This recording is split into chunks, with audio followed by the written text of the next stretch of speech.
Assalamualaikum warahmatullahi wabarakatuh. Di sini kami dari kelompok 3 mata kuliah praktik statistika akan menyajikan hasil kerja kelompok kami mengenai pengujian hipotesis deskriptif beserta langkah-langkah praktik menggunakan aplikasi SPSS. Dengan anggota kelompok 1 Istiqomah, 2 Nurlaila Azizah, 3 Nadia Dwi Patricia, 4 Dandi Aditya Samarda, 5 Selvi Nurazizah. Statistika parametrik. Statistika parametrik merupakan bagian dari statistika inferensia yang mempertimbangkan nilai dari satu atau lebih parameter populasi. Sehubungan dengan kebutuhan inferensianya, pada umumnya statistika parametrik membutuhkan data yang berskala pengukuran minimal interval. Selain itu, penurunan prosedur dan penetapan teorinya berpijak pada asumsi spesifik mengenai bentuk distribusi populasi yang biasanya diasumsikan normal. Dalam pengujian hipotesis, kita sering langsung melihat pada nilai signifikansinya. Ketika nilai signifikansi kurang dari 0,05, maka hipotesis nihil ditolak dan hipotesis alternatif diterima. Hipotesis tersebut diuji berdasarkan one-tailed test atau two-tailed test. Secara sederhana, one-tailed test atau two-tailed test merupakan sebuah patokan untuk menguji sebuah hipotesis. Perbedaan antara kedua hal ini terletak pada hipotesis yang akan diuji. Maksudnya, hipotesis yang akan diuji akan mempengaruhi patokan mana yang akan digunakan dalam pengujian. Pertama, one-tailed test atau one-tailed diartikan sebagai pengujian satu arah. One-tailed digunakan untuk hipotesis yang sudah jelas arahnya, positif atau negatif. Contoh hipotesisnya, terdapat hubungan yang positif antara variabel X dan variabel Y. Maka penelitian ini menggunakan one-tailed karena arah hipotesis sudah diketahui sebelumnya, yakni arah positif. Atau dengan kata lain, tujuan dari penelitian ini tidak hanya untuk mengetahui ada atau tidak hubungan antara variabel X dengan variabel Y, namun lebih jauh dari itu, yakni untuk membuktikan apakah hubungan antara variabel X dengan Y adalah positif. Uji pihak kanan. Dalam hal ini, seseorang ingin menguji kemampuan menjual jeruk per hari. Data diambil dari 20 orang sampel secara random dengan kondisi seperti yang ada pada tabel. Peneliti akan menguji apakah benar kemampuan menjual pedagang tersebut paling banyak 100 kg per hari, guna menguji apakah kemampuan menjual pedagang tersebut paling banyak 100 kg per hari. Untuk membuktikan kebenarannya, kita dapat melakukan pengujian pada aplikasi SPSS sebagai berikut. Di variabel view, pada kolom name kita isi dengan X. Lalu labelnya kita isi dengan kemampuan jual. Setelah itu kita ganti measure-nya menjadi scale. Lalu kita masuk ke data view. Kita masukkan semua data-datanya. Lalu kita klik analyze, pilih compare means, lalu pilih one sample t-test. Kita masukkan kemampuan jual ke dalam test variable. Dan jangan lupa test value-nya kita ganti menjadi 100. Lalu kita klik OK. Setelah mendapatkan hasilnya, kita akan membandingkan T-hitung dengan T-tabel.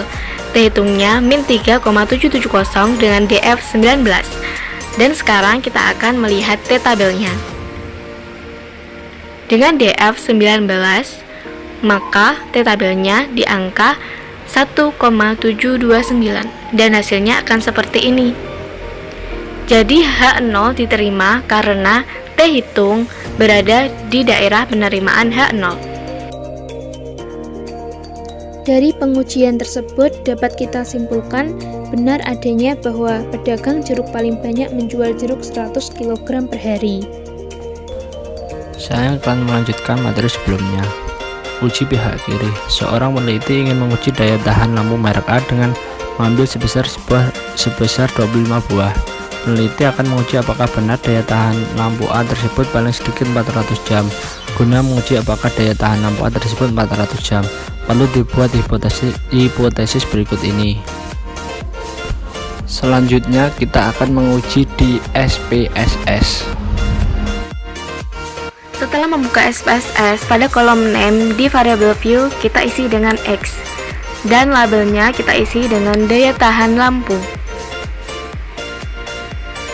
Lalu jangan lupa measure-nya kita ganti dengan scale.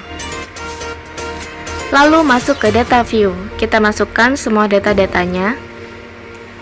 Lalu klik analyze, pilih compare min dan one sample t-test.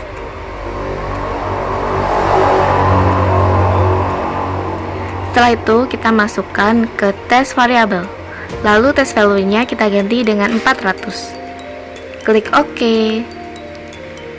Setelah mengetahui hasilnya, kita akan membandingkan T hitung dengan T tabel. T hitungnya di situ tertera min 2,491 dengan DF 24. Nah, sekarang kita akan lihat T tabelnya. T tabelnya ada di DF 24 dengan angka 1,71 dan hasilnya seperti ini. Maka T hitung berada di daerah penolakan H0. Kesimpulan bahwa HO ditolak dan HA diterima. Jadi pernyataan yang mengatakan daya tahan lampu merek A paling sedikit 400 jam itu ditolak karena HA yang diterima, maka dapat dinyatakan bahwa daya tahan lampu lebih kecil dari 400 jam. Hipotesis terbagi menjadi dua berdasarkan ke arahnya, yaitu hipotesis yang terarah dan tidak terarah. Contohnya, hipotesisnya terdapat hubungan antara variabel X dengan variabel Y, maka penelitian ini menggunakan two toilet karena arah hipotesis belum diketahui, atau dengan kata lain tujuan dari penelitian ini hanya untuk mengetahui ada atau tidak hubungan antara variabel X dengan variabel Y. Seorang peneliti ingin menguji daya tahan berdiri pramoniaga selama 4 jam per hari berdasarkan sampel sebesar 31 orang yang diambil secara random. Data yang diperoleh untuk 31 orang tersebut ditunjukkan berikut ini. Selanjutnya kita akan menguji di SPSS.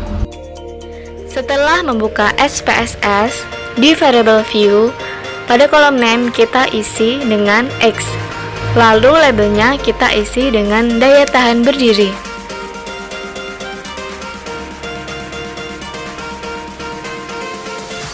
Setelah itu kita ganti measure-nya menjadi scale. Lalu kita masuk ke data view, kita masukkan semua data-datanya.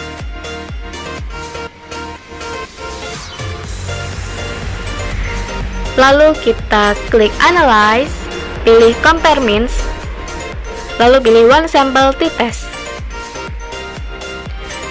Kita masukkan daya tahan berdiri ke test variable.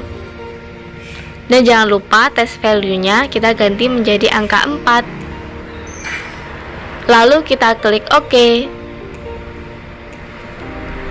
Setelah melihat hasilnya, kita akan membandingkan T hitung dengan T tabel. T hitungnya 1,976 dengan DF 30. Dan sekarang kita akan melihat T tabelnya. Dengan DF 30, maka berada di angka 2,042. Jadi hasilnya akan seperti ini. Maka H0 diterima karena T hitung berada di daerah penerimaan H0. Sehingga untuk menguji daya tahan berdiri pramoniaga maka diperlukan hipotesis HO daya tahan berdiri pramoniaga sama dengan 4 jam per hari. HA daya tahan berdiri pramoniaga tidak sama dengan 4 jam per hari. Kesimpulan, benar bahwa rata-rata atau daya tahan berdiri pramoniaga 4 jam, jadi HO nya diterima. Saya Selvi Nur Azizah dengan akhiran NIM 145. Di sini saya akan mempresentasikan tentang subbab statistika non-parametrik. Statistika non-parametrik merupakan bagian dari statistika inferensia yang tidak memperhatikan nilai dari satu atau lebih parameter populasi. Pada umumnya, validitas pada statistika non-parametrik tidak tergantung pada model peluang yang spesifik dari populasi. Statistika non-parametrik menyediakan metode statistika untuk menganalisis data yang distribusinya tidak dapat diasumsikan normal. Dalam statistika non-parametrik, data yang dibutuhkan lebih banyak yang berskala ukur nominal atau ordinal. 1. Binomial. Uji binomial digunakan untuk menguji sampel apakah ciri tertentu dari sampel tersebut dapat dianggap sama dengan ciri populasinya. Uji binomial digunakan pada saat sampel A. Mengikuti sifat distribusi binomial. B. Outcomes terdiri atas dua kategori, misal laki-laki dan perempuan, kaya dan miskin, dan lain-lain. C. Skala pengukuran datanya nominal. D. Bisa untuk sampel kecil maupun sampel besar. Berikut adalah contoh kasus uji binomial. Seorang rektor melakukan penelitian terhadap minat calon mahasiswa terhadap universitasnya. Ia mengumpulkan data siswa lulusan SMA yang mendaftar ke berbagai fakultas di kampus yang ia pimpin. Ia ingin menguji apakah benar rata-rata jumlah calon mahasiswa yang mendaftar ke kampusnya lebih dari 200 orang.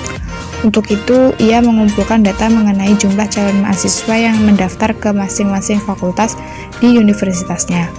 Hasil penelitian rektor tersebut tersaji dalam tabel di bawah ini. Selanjutnya, kita akan menampilkan praktik SPSS-nya. Setelah membuka SPSS, pada kolom name di variable view, kita isi yang pertama yaitu fakultas. Yang kedua, kita isi pendaftar. Lalu, pada type fakultas, kita ganti dari numerik menjadi string. Kita klik string, dan karakternya kita ganti dengan angka 10. Lalu kita klik OK. Lalu pada kolom fakultas kita ganti angkanya menjadi 10.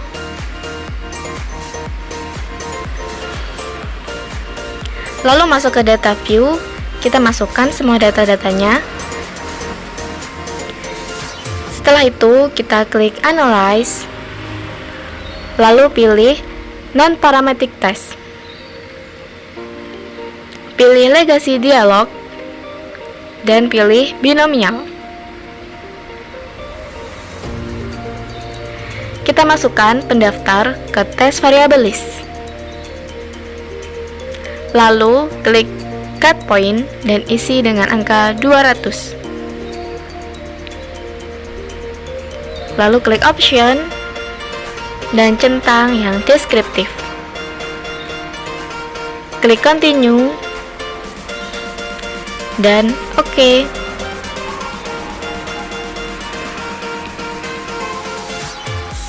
Dan kita bisa melihat hasilnya.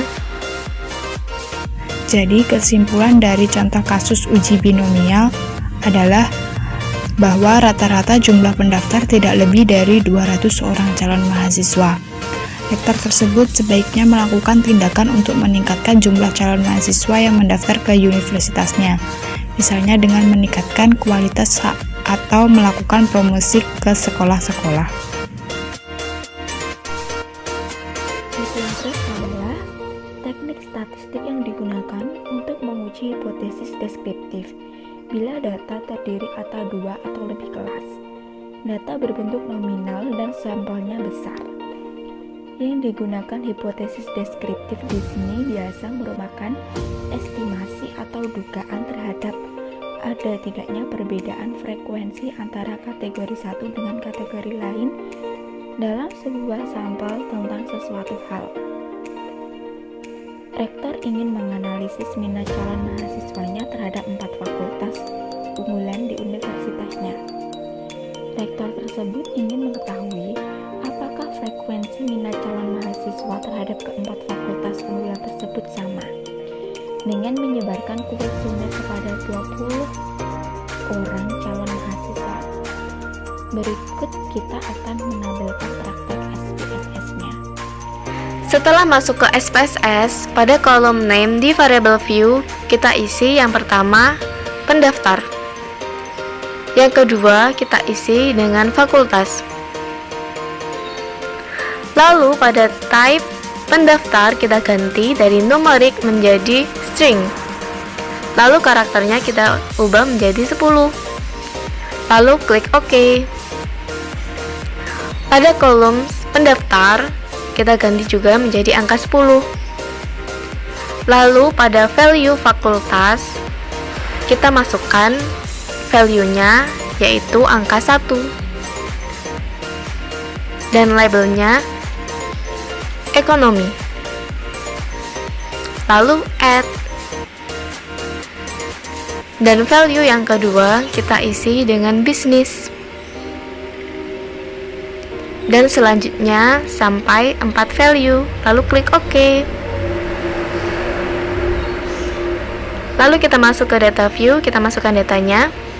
Lalu pada kolom fakultas kita masukkan sesuai dengan value yang tadi sudah kita masukkan di variable view. Dan untuk melihat nama fakultasnya, kita bisa klik value labels. Lalu kita klik Analyze dan pilih Non-Parametric Test. Pilih Legacy Dialog dan pilih Chi-square. Kita masukkan ke Test Variable List, lalu klik Option, centang yang deskriptif, klik Continue, dan OK.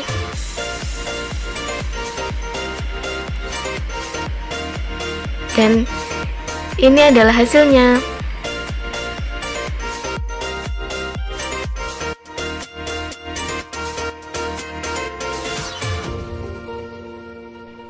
Satu, hasil analisis Chi-square test, dan yang kedua, menentukan tingkat signifikansi dan kriteria penerimaan atau penolakan hipotesis. Yang ketiga yaitu hasil output. Kesimpulannya yaitu, pendaftar sama-sama berminat terhadap 4 fakultas unggulan. Sehubungan dengan informasi ini, rektor tersebut sebaiknya terus mengembangkan program-programnya di keempat fakultas tersebut. Sekian presentasi dari kelompok kami. Terima kasih.